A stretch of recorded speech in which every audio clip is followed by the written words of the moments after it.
ताली बजा के सब लोग प्यार आशीर्वाद देंगे। ताली बजाने से कलाकारों का हौसला बुलंद रहता है। बाकी कहना क्या है? मादी मादिया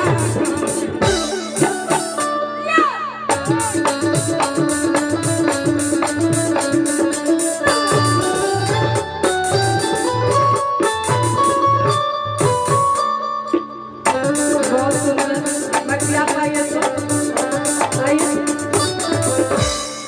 पियर फराक वाली चलते रहेंगे मीठा मीठा।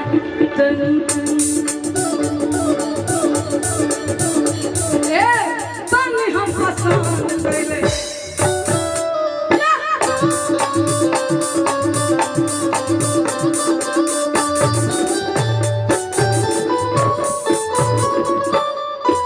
एक बार ताली बजा दीजिए उनके लिए।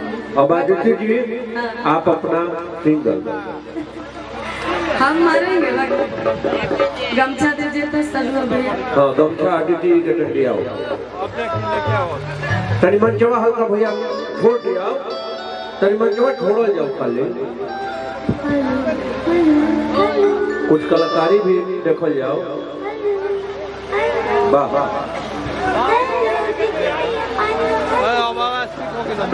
आइए ताकि प्रीति चाची इधर रहेंगे।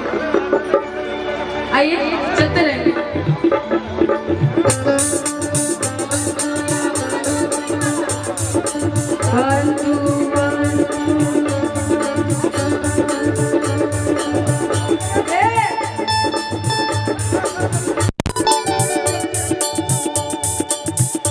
बस मुर्गी मार लेते उसके बाद में आप लोग पुरस्कार देते रहेंगे।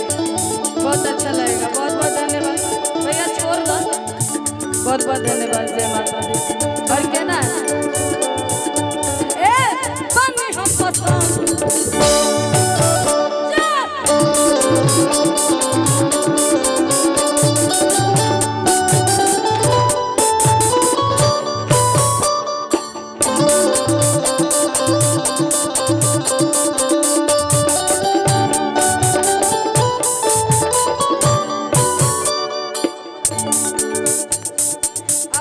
एक बार तू ऐसे मारा। कोशिश करने वाले की कभी हार नहीं होते। अच्छा लगा तो ताली बजाते रहेंगे। और कहना क्या है? हाँ साथ में मारेंगे।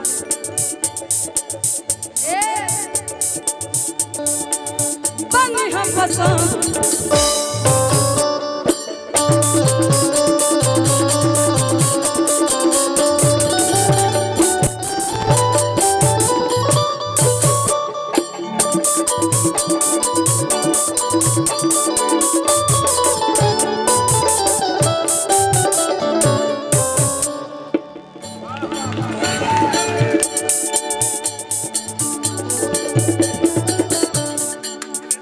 दिनेश सिंह मुखिया जी की तरफ से बहुत सारा प्यार आशीर्वाद पुरस्कार है। बहुत बहुत धन्यवाद दिनेश जी आपको।